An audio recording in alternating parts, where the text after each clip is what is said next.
Hello guys, what's up? My name is Raj Nawaz and I welcome all of you my YouTube channel Ikra Coaching Classes।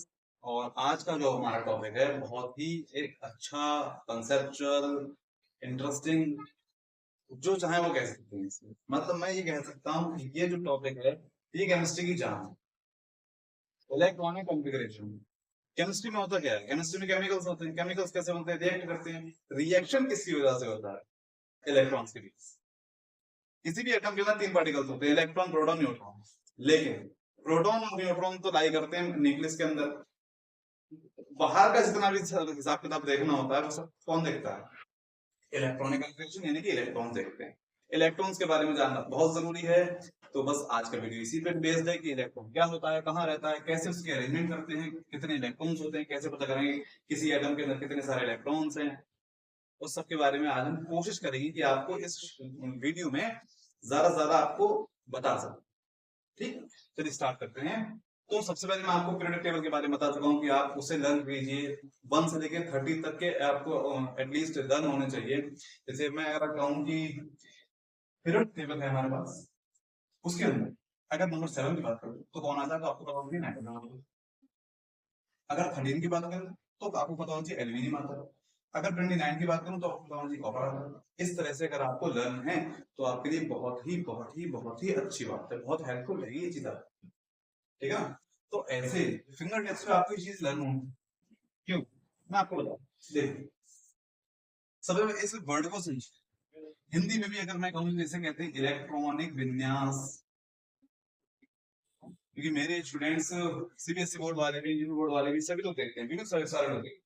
Electronic configuration यानी कि electronic विन्यास। अभी ना तो ये English में समझ में आ रहा मुझे, अगर वर्ड टू वर्ड मीनिंग पे चला जाऊं, ना हिंदी में समझ में आ रहा है। इतना समझ में आ रहा है कि हाँ कोई चीज है जो इलेक्ट्रॉन से रिलेटेड है, इलेक्ट्रॉन से जुड़ी हुई है। अब ये नहीं समझ में आ रहा कि एक्चुअल मीनिंग क्या, फील क्या है इस वर्ड का, इस नाम का, इस नेम का फील क्या है। इसका फील मैं आपको देता हूँ। इन दोनों को अगर मैं मीनिंग बताऊं तो इसे हम सिंपल लैंग्वेज में अरेंजमेंट कह सकते हैं।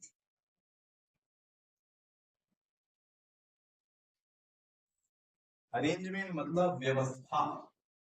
व्यवस्था। अब व्यवस्था को अगर मैं और सही कर दूं तो हो जाएगा इंतजाम। इस वर्ड को तो सभी जानते हैं, इंतजाम, व्यवस्था। है ना? किसका इंतजाम? इलेक्ट्रॉन्स का। किसके अंदर? एटम के अंदर। इलेक्ट्रॉन कहाँ रहता है? एटम में, परमाणु में रहता है। तो उसके अंदर इलेक्ट्रॉन्स कैसे रहते हैं, कैसे उन्हें रखा जाता है, क्या अरेंजमेंट है, उसे हम जब चेक करते हैं और उसे पढ़ते हैं तो उसे इलेक्ट्रॉनिक कॉन्फ़िगरेशन कहा जाता है। तो फिर से सीधा सीधा अरेंजमेंट क्यों नहीं कहा? क्योंकि अगर इसे, इस वर्ड को अगर हम अरेंजमेंट कहेंगे तो अरेंजमेंट थोड़ा सा फ्लेक्सिबल होता है। फ्लेक्सिबल का मतलब ये होता है कि अरेंजमेंट चेंज हो सकती है। लेकिन कॉन्फ़िगरेशन जो होता है ये एक रिजिड अरेंजमेंट है, ये कांस्टेंट है, ये अनचेंजेबल है, इसे चेंज नहीं कर सकते। मतलब अगर एक ऐसी अरेंजमेंट है जो कभी चेंज नहीं होगी, जो कभी चेंज नहीं होगी, उसे कॉन्फ़िगरेशन कह सकते हैं। ठीक है, एक विशेष व्यवस्था कह सकते हैं। जैसे सूरज ईस्ट में निकलता है, वेस्ट में जाके वो डूब जाता है, यही तो होता है, यही बात है। तो इसकी जो अरेंजमेंट है सूरज की, सन की जो अरेंजमेंट है कि वो ईस्ट में राइज होगा, ईस्ट में निकलेगा और वेस्ट में यानी पश्चिम में जाके सेट हो जाएगा, यानी कि डूब जाएगा, तो वो उसकी अरेंजमेंट अब ये फिक्स है, हमेशा फिक्स है। तो इसे कॉन्फ़िगरेशन कहा जा सकता है। ओके, अब आप इस वर्ड का मीनिंग समझ चुके हो। अब हम समझाते हैं कि हमें करना क्या है, पढ़ना क्या है इसके अंदर। तो आइए उस चीज को देखते हैं। मैं हिंदी वाला बता देता हूँ उनको, देखिए इलेक्ट्रॉनिक कॉन्फ़िगरेशन का मतलब होता है कि एटम में, सबसे पहले बात करते हैं कि किसी एटम में अरेंजमेंट तो तभी करेंगे ना। अरेंजमेंट कब होगी? जब नंबर का पता लगेगा। जैसे किसी की शादी है, अब मैं कह दूं कि भाई शादी है और अरेंजमेंट करो, तो सामने वाला मुझसे क्या सवाल सवाल करेगा? कितने लोग, कितने लोग आ रहे हैं? 100 लोग होंगे तो आ जाएगा, अरेंजमेंट होगा। 10 लोग के लिए अलग होगा, 500 के लिए अलग हो जाएगा, 600-700 बाराती आ जाएंगे तो अलग हो जाएगा। ठीक है ना? 1000 बाराती, 1500, 2000, उसकी कोई लिमिट थोड़ी होती है। लेकिन एक सर्टेन नंबर जरूर चाहिए होता है। क्यों चाहिए होता है? सर्टेन नंबर जब तक नहीं पता होगा अरेंजमेंट नहीं हो पाएगी ना। ठीक, तो सबसे पहले पता करते हैं number of electrons. Number of electron, ये इलेक्ट्रॉन का सिंबल है।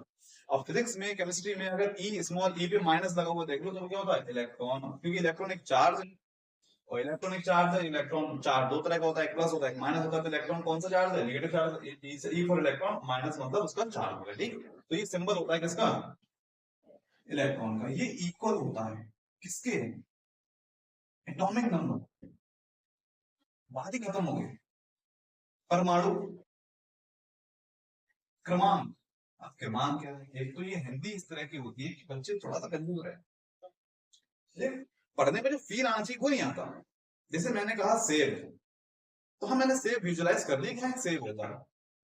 अब किसी बच्चे को एप्पल कहूं, हो सकता है उसने इंग्लिश में भी तक ना सीखो, तो कंफ्यूज रहेगा। वही चीज होती है। क्रमांक क्या होता है, क्रमांक होता है एक सीक्वेंस नंबर।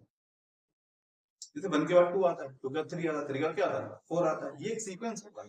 उसी तरह से एक पीरियोडिक टेबल होती है, उस पीरियोडिक टेबल में हर एटम का एक स्पेसिफिक नंबर होगा। हर एलिमेंट का एटम होता है, उसके अंदर उसका एक नंबर होता है। मैं आपको एक चीज बता दूं, किसी भी, जैसे 1 ग्राम मैंने सोडियम लिया, तो 1 ग्राम सोडियम के अंदर मिलियंस ऑफ एटम्स होंगे। मेरी बात को समझना अच्छी तरह से। 1 ग्राम सोडियम के अंदर मिलियंस ऑफ एटम्स होते हैं। हम जो पीरियोडिक टेबल के अंदर देखते हैं वो सिर्फ एक एटम होता है। अगर मैं आपसे कहूं कि सोडियम के पास 11 इलेक्ट्रॉन्स होते हैं, तो इसका मतलब है कि सोडियम के एक एटम में 11 इलेक्ट्रॉन्स, 2 एटम में 2 से मल्टीप्लाई, 10 एटम्स में 10 से मल्टीप्लाई, 100 एटम्स में 100 से मल्टीप्लाई। क्लियर हो गई बात, सही है।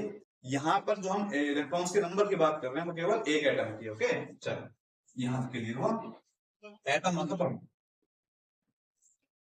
तो ये याद रखिएगा आप, जैसे पीरियोडिक टेबल में कार्बन, कार्बन 6 नंबर पे होता है। कार्बन कौन से नंबर पे, 6 नंबर पे। तो अगर मैं कार्बन के अंदर नंबर ऑफ इलेक्ट्रॉन्स की बात करूं, यस ऑफ कोर्स 6। कितने इलेक्ट्रॉन्स होंगे, 4, मतलब कि 6 इलेक्ट्रॉन्स होंगे। इसी तरह से अगर मैं यहाँ पर बोरॉन, बोरॉन रहने दो, इसके पीछे कैल्शियम 20, कौन सा नंबर मिलेगा, 20। तो नंबर ऑफ इलेक्ट्रॉन्स 20। अच्छा ये सिंबल क्यों होते हैं, इसका मीनिंग आप जानते हो। ये यानी कि इसकी जगह पे डॉट बन, ये लगा सकते हैं सिंबल। इनका मतलब होता है एस अबव, यानी ऊपर वाले की तरह, ठीक है। मतलब ये ऊपर जो लिखा हुआ है उसकी तरह, ठीक। ये जनरली मैंने एक बात बता दी, पता होनी चाहिए, ठीक। देख, तो मैं आपको सबसे पहले वो चीज शो कर देता हूँ। हाइड्रोजन नंबर 1, यहाँ पे लिखते रहते हैं। Hydrogen, helium, lithium, beryllium, boron, carbon, nitrogen, oxygen, fluorine, neon, sodium, magnesium, aluminium, silicon, sulphur, silicon, phosphorus, sulphur, chlorine, argon, potassium, calcium, scandium, titanium, vanadium, chromium, manganese, iron, cobalt, nickel, copper, zinc. ये 30 होगी। 1 2 3 4 5 6, 6 12 18 24 30, ये हमारे 30 हो गए, okay.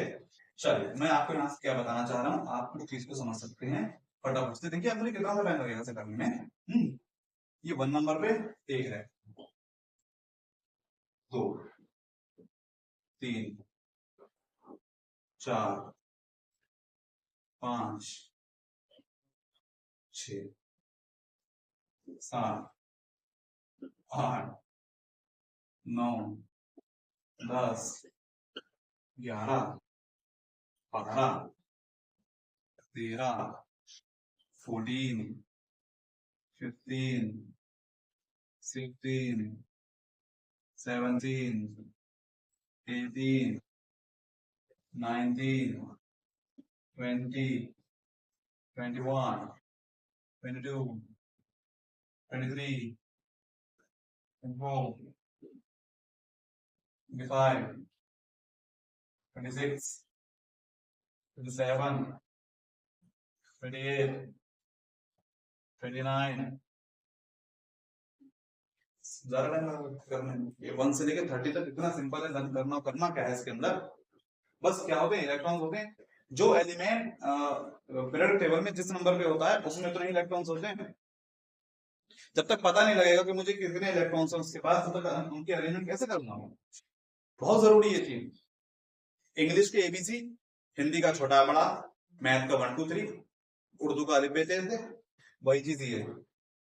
अगर chemistry सीखना चाहते हो तो याद करना पड़ेगा सिंबल, कंफ्यूजन होती है। मैग्नीशियम, मैंगनीज, क्या करोगे, याद करना पड़ेगा। कार्बन, कैल्शियम, याद करना पड़ेगा। जरूरी क्या है, बस इसे फॉलो करते रहो, हो जाएगा, सारी चीजें हो जाएंगी। कुछ भी नहीं करना, प्रैक्टिस करनी है रोजाना। हो गया, स्क्रीनशॉट लेना चाहो तो ले लो, वरना प्रोडक्ट टेबल को पूरा 5 रुपए का पेपर मिलता है, देख लो, बात बन जाएगी।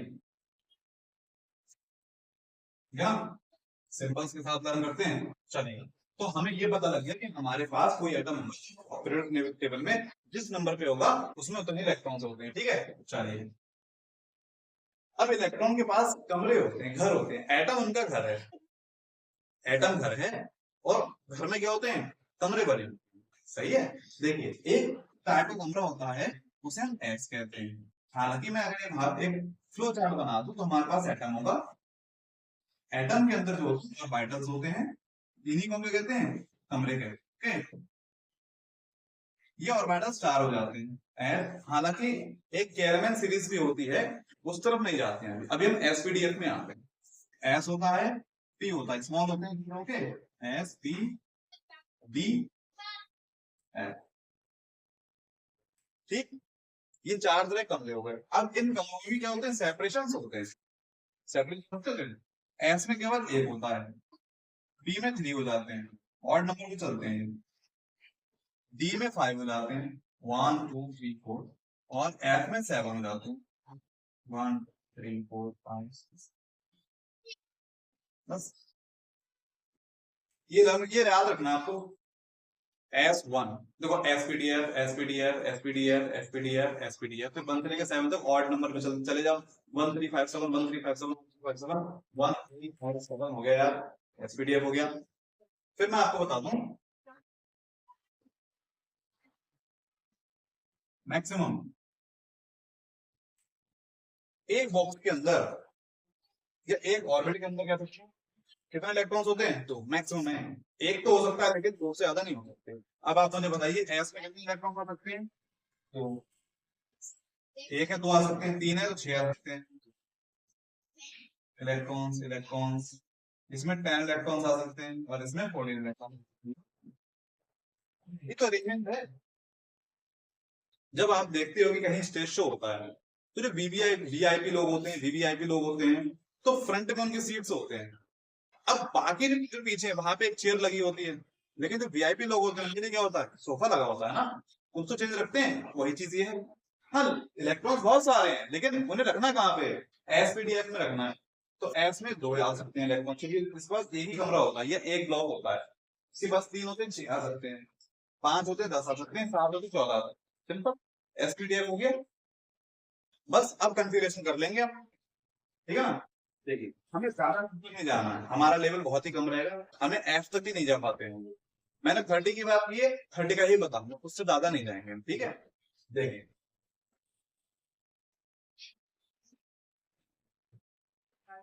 जिस तरह से हमें कैटेगरी बना,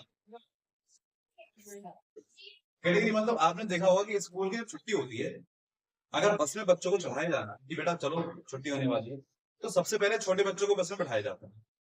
ऐसा क्यों करते हैं, क्योंकि बड़े बच्चे दौड़ते हुए जाएंगे, छोटे बच्चे दौड़ते हुए जाएंगे, अगर बड़े बच्चे से कोई छोटा बच्चा टकरा गया तो क्या होगा, गिर जाएगा, चोट लग सकती है, इंजरी हो सकती है, किसी की भी हो सकती है। तो सबसे पहले बच्चों को सिक्योर कर दिया जाता है, उसके बाद 1 बाय 1 उन्हें बैठाया। यही यही तो तरीका होता है, यही अरेंजमेंट है। यहाँ पर भी एक अरेंजमेंट, जो इलेक्ट्रॉन्स की फिलिंग होती है वो होती है उनके एनर्जी लेवल की। Energy level S P D, इनके एनर्जी लेवल्स होते हैं।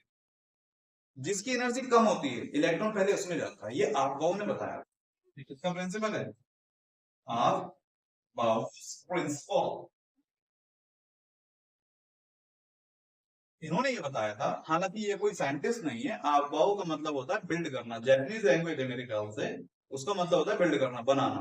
अफबाउ का तो उसका प्रिंसिपल ये कहता है, देखो ये प्रिंसिपल है, इसका मतलब होता है सिद्धांत। ये प्रिंसिपल नहीं है जो हमारे स्कूल कॉलेजेस में होते हैं, वहां पे PAL होता है, ये PL ही है। ओके, सिद्धांत, उसूल, उसूल समझ लो।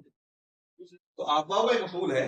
उसूल ये कहता है कि हम जब इलेक्ट्रॉन की फिलिंग करेंगे तो जिसकी एनर्जी कम होगी, जिसकी एनर्जी कम होगी, कम होगी, सीक्वेंस बनाया, जिसकी एनर्जी कम होगी,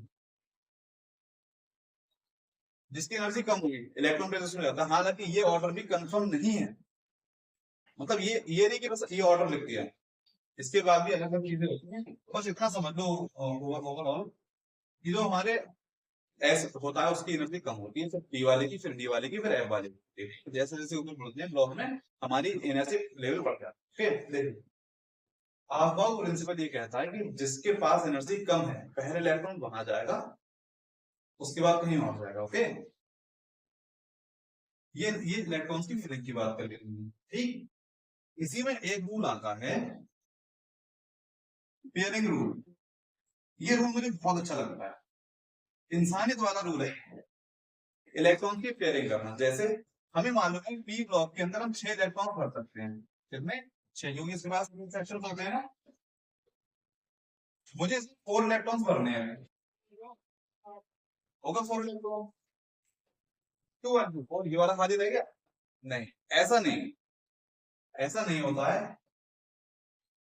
पाउलीज लॉ ये कहता है हमसे कि सबसे पहले इलेक्ट्रॉन आप सभी सेक्शन में 1 बाय 1 इलेक्ट्रॉन को फिल करेंगे, उसके बाद अगर बच जाएंगे तो डबल डबल देंगे। ओके, ये वही चीज है कि आप कॉलेज स्कूल में हैं, वहां पे बच्चे बैठे हुए, उन्हें आपको स्वीट्स देनी है, चॉकलेट्स देते हैं। तो हम कभी भी ऐसा नहीं करते कि दो दो चॉकलेट्स बच्चों को ऐसे बांटना शुरू कर दें, नहीं, ऐसा नहीं। तरीका ये रहता है कि सबसे पहले हम एक एक चॉकलेट उन्हें देते हैं, जब सबके पास हो जाती है फिर दूसरी दूसरी। वही चीज यहाँ पर है, 4 इलेक्ट्रॉन्स कितने हैं ऐसे होगी, 1 2 3 एंड ये फिलिंग का तरीका हो गया। तो मैंने आपको सिखा दिया कि आपको आपके पास जिस एटम का आपको कॉन्फ़िगरेशन करना है उसके पास कितने इलेक्ट्रॉन्स है वो आपको पता होना चाहिए, वो यहां से मिल जाएगा। उसके बाद फिलिंग कैसे की जाती है, एनर्जी लेवल के साथ की जाती है, एस पी डी एफ में फिलिंग होती है। एस में मैक्सिमम 2 इलेक्ट्रॉन्स आ सकते हैं, इसमें 6, इसमें 10 और इसमें 14 इलेक्ट्रॉन्स आ सकते हैं। सही है, ये किसका प्रिंसिपल है, अफबाउ का। उसके बाद एक पेयरिंग रूल भी होता है, जिसमें हर एक सेक्शन में एक एक इलेक्ट्रॉन जाने के बाद फिर दोबारा से उसमें पेयरिंग करते हैं, डबल डबल इलेक्ट्रॉन देते हैं। ठीक है, अब मैं चीजें यहाँ पे लिखता हूँ। अब हम रेडी हैं अपनी कॉन्फ़िगरेशन करने, अब हम इस लेवल पे आ गए कॉन्फ़िगरेशन कर सकते। देखिए मैं आपको बता दूं, आप क्लास 9th में हो, 10th में हो, 11th में हो, 12th में हो, नीट की तैयारी कर रहे हो, IIT की तैयारी कर रहे हो, जहां जहां आपको केमिस्ट्री पढ़नी है, आप BSc में हो, ग्रेजुएशन में हो, जहां भी आप किसी कॉम्पिटिशन एग्जाम की तैयारी कर रहे हो, जहां भी आपको केमिस्ट्री मिलेगी, ये टॉपिक आपका मतलब प्रायोरिटी पर है, इससे बहुत कुछ मिलता है। ठीक है, चलिए, तो हमें हमें ये बात पता है कि हमारा जो एस होता है उसके पास एक ब्लॉक है, यानी कि 2 इलेक्ट्रॉन आ सकते हैं इसमें।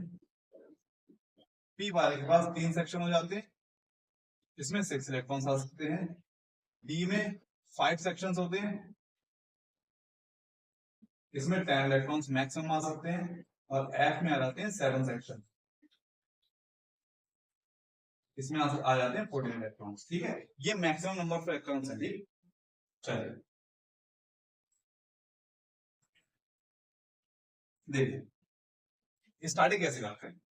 जब एस की बात करते हैं, मेरी बात सुनो, हमारे ऑर्बिटल्स होते हैं और वाइटल्स होते हैं, इनकी नंबरिंग होती है 1 2 3 4 5, इस तरह की होती है। इलेक्ट्रॉन ये होता है हमारा, ये क्या है, nucleus. First orbital, second orbital, third orbital, इस तरह की ऑर्बिटल्स होती हैं, इलेक्ट्रॉन्स इनमें रिवॉल्व करते हैं। सही है, ये 1 नंबर की, 2 नंबर की और ये 3 नंबर, इस तरह की ऑर्बिटल। तो मैं आपको बता दूं कि जो ऑर्बिटल्स के नंबर होते हैं वो इस तरह के होते हैं। ऑर्बिटल, इसकी बात कर रहा हूं मैं। अगर value n is equal to 1, first orbital की बात करेंगे, फिर सेकंड ऑर्बिटल आएगा, थर्ड आएगा एंड फोर्थ। इसके अलावा बहुत सारे आते रहेंगे, वहां तो हम जाएंगे। 1s का मतलब होता है इसमें केवल s होगा। फर्स्ट ऑर्बिटल के अंदर केवल s होता है, ओके। सेकंड वाले में 2s होगा, 2p होगा। 1 वाले में एक ही हुआ, 2 वाले में 2 आ गए, s और p। 3 वाले में 3s, 3p, 3d। 4 वाले में 4s, 4p, 4d, 4m। ये कहानी चलती है। यानी जब फिलिंग स्टार्ट करते हैं तो ऑर्बिटल नंबर भी लिखना होता है, ब्लॉक के साथ साथ इन्हें भी लिखना होता है। ये शेल नंबर भी कहलाते हैं, ये शेल, तो जैसे शेल कहते हैं, ये शेल नंबर होता है हमारा, और ये ऑर्बिटल हो जाएंगे हमारे, ठीक है। ये हमारे ऑर्बिटल। तो फर्स्ट शेल में एक ऑर्बिटल होगा, 2 शेल में 2 ऑर्बिटल, 3 शेल में 3 ऑर्बिटल, 4 शेल में 4 ऑर्बिटल होगा। एनर्जी लेवल इनका होता है, सही है। तो सबसे कम एनर्जी लेवल होता है 1s का, फिर 2s, 2p का, 3s, 3p, 3d। और मैं यहाँ पर इनका एनर्जी लेवल लिख दूं, देखो 1s, इससे ज्यादा एनर्जी 2s की होती है, फिर 2p की होती है, फिर 3s की होती है, फिर 3p की होती है, फिर यहाँ पे 3d आएगा, उसके बाद क्या आएगा 4s। लेकिन 3p से ज्यादा एनर्जी होती है 4s की, उसके बाद आता है 3d। फिर एनर्जी आती है 4p की, फिर आएगी 5s की, सॉरी 4p, 4d, ठीक, फिर 5s, फिर 4f, इस तरह एनर्जी लेवल।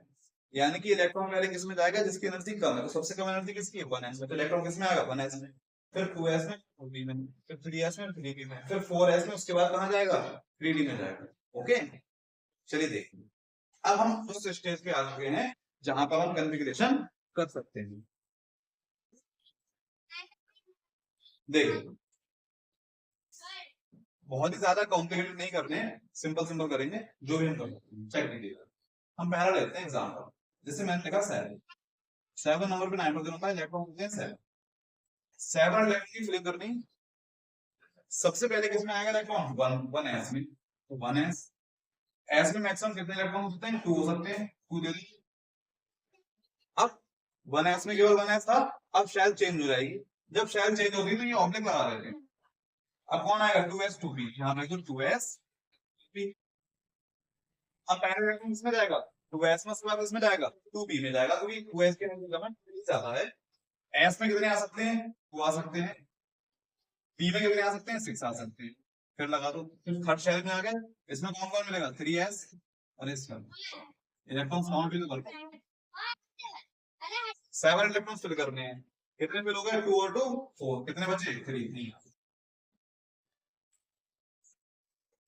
नाइट्रोजन का इलेक्ट्रॉनिक कॉन्फ़िगरेशन डन हो गया।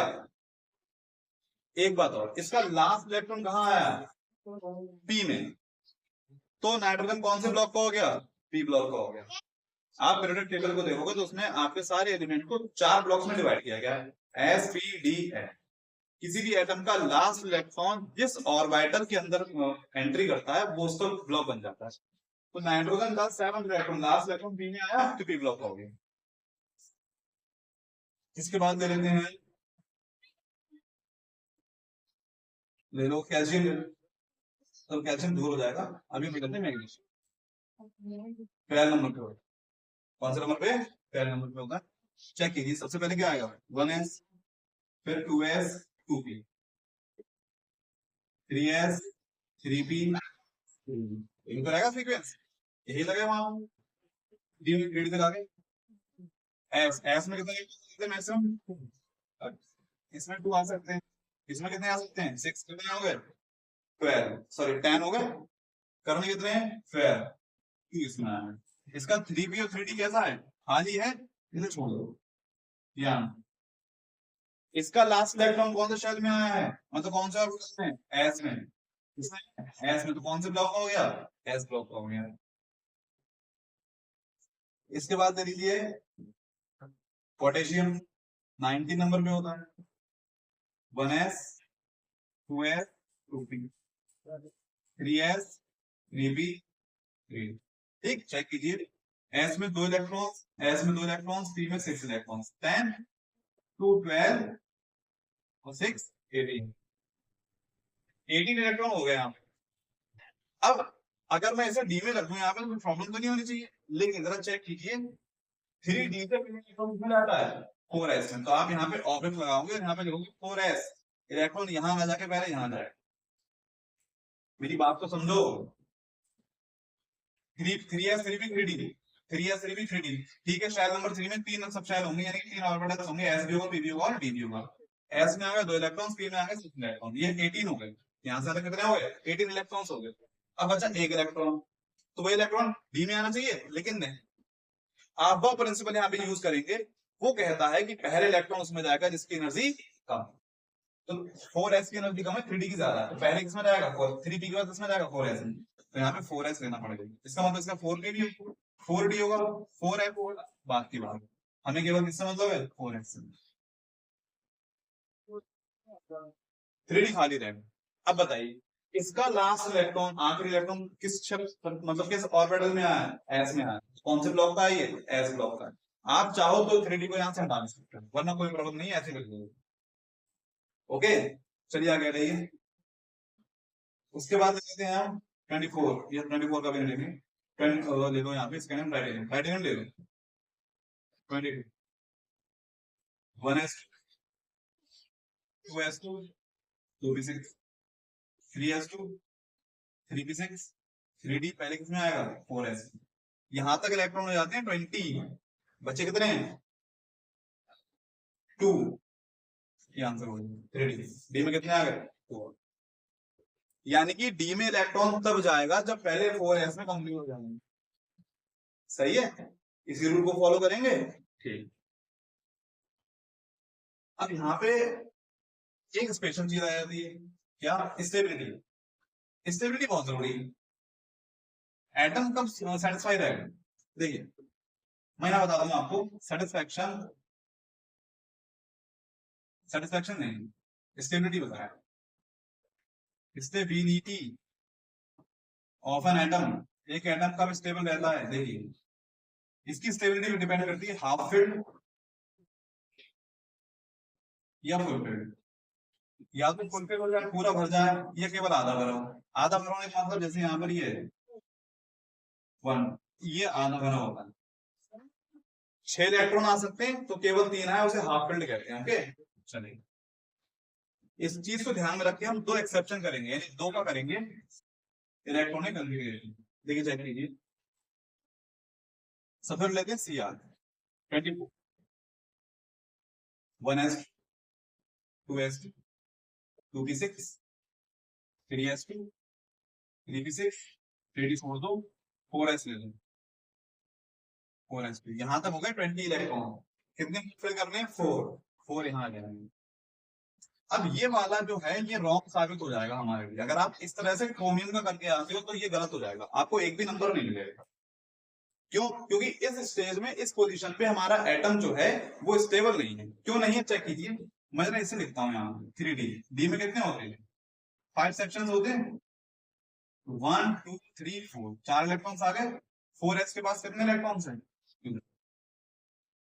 मैंने क्या बताया था आपको कि एटम स्टेबल होता है या तो हाफ फिल्ड हो या फुल फिल्ड हो। ये फुल तो फिल नहीं हो सकता, इलेक्ट्रॉन्स कम है इसके पास, लेकिन हाफ फिल हो सकता है। कैसे, अगर 4s वाला अपने एक इलेक्ट्रॉन से दे दे, और 3d की पावर क्या है ज्यादा है 4s से, तो 3d का लाओ भाई, इलेक्ट्रॉन लाओ, मुझे स्टेबल होना है।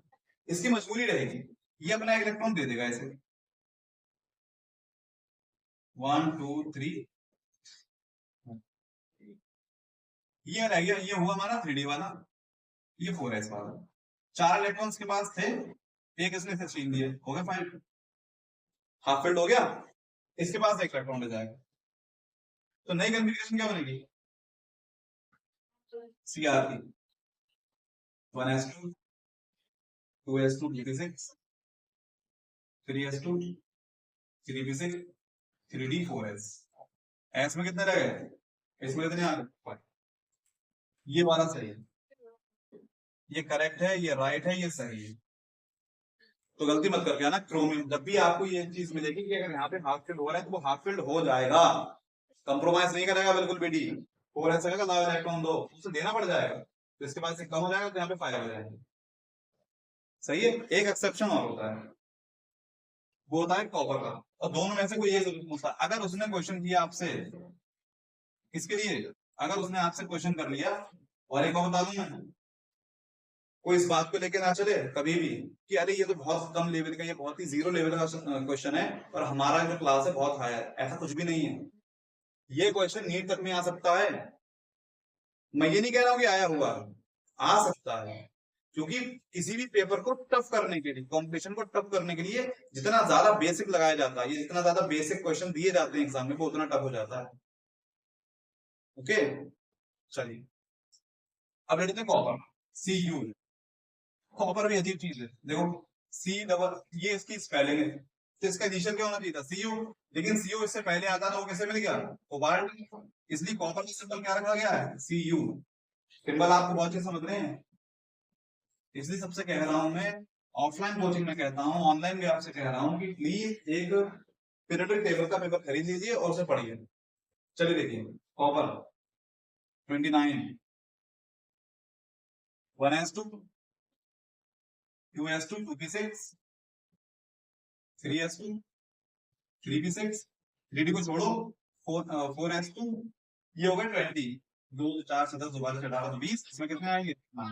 अब तो आप मेरा पॉइंट समझ गए हो। इसके बाद 9 हो रहे हैं, करने कितने ऐसे फुलफिल होने के लिए 10 करने हैं ना। अब 10 कैसे करेंगे, कहां से लेगा, 4s से लेगा, तो ये बेचारा अपना एक इलेक्ट्रॉन इसे दे देगा, क्या भैया दे, तो मैं आपको दिखा देता हूँ ये 3D कहानी है। 1 2 3 4 5 6 7 8 9, अब एक फुलफिल हो सकता है, एक ही कमी है, तो ये 4s के पास 2 इलेक्ट्रॉन जगेगा, कहेगा लाओ एक इलेक्ट्रॉन लाओ, अब इस बेचारे को देना पड़ जाएगा, तो इसकी पोजीशन बन जाएगी ये 1 2 3 4 5 6 7 8 9 10, और इसके पास रह जाएगा केवल एक इलेक्ट्रॉन। तो अब कॉन्फ़िगरेशन जो बनेगी वो बनेगी C29 की 1s2 2s2 2p6 3s 3p6 3d, पहले 4s में जाएगा, उसके बाद किसमें आएंगे 10 इलेक्ट्रॉन्स, किसमें आ जाएंगे डी ब्लॉक, तो इसके लास्ट इलेक्ट्रॉन किसमें आ रहे हैं, डी में आ रहे हैं, डी ब्लॉक। तो इलेक्ट्रॉनिक कॉन्फ़िगरेशन इससे बाहर कहीं जाती है, ये हो गई आपकी इलेक्ट्रॉनिक कॉन्फ़िगरेशन में। आपको पता होना चाहिए किस एटम के पास कितने इलेक्ट्रॉन्स हैं, तो उसके लिए आपको एटॉमिक नंबर याद करना चाहिए। उसके बाद हमें ये पता होना चाहिए कि शेल में कितने सब शेल होते हैं, यानी कितने ऑर्बिटल्स होते हैं, 1 में 1 होगा, 2 में 2 हो जाएंगे, 3 में 3 और 4 में 4, इस तरह से होते हैं। उसके बाद आपको पता होना चाहिए कितने किस सब शेल में कितने इलेक्ट्रॉन्स मैक्सिमम रह सकते हैं, इसके पास 1 ब्लॉक होता है, 2 रह सकते हैं, 3 में 6, 5 में 10, 7 में 14 रह सकते हैं। उसके बाद आपको प्रिंसिपल पता होना चाहिए कि ये एनर्जी लेवल होते हैं, पहले इलेक्ट्रॉन आता है किसमें, जिसका एनर्जी लेवल कम होता है, जिसकी एनर्जी कम होती है। ये बात कहां लगती है, यहाँ पहले इलेक्ट्रॉन 3D में न जाता है 4s, 4s की एनर्जी कम है, 3D की एनर्जी ज्यादा है। उसके अलावा हमने यहाँ पे 2 एक्सेप्शन पढ़े, एक क्रोमियम का और एक इसका पढ़ा कॉपर का पढ़ा। ओके, तो देखिए ये हमारी वीडियो कंप्लीट हो गई। तो ऐसे ही हमारे चैनल को विजिट करते रहिए और फॉलो करते रहिए और पढ़ाई करते रहिए। All the best.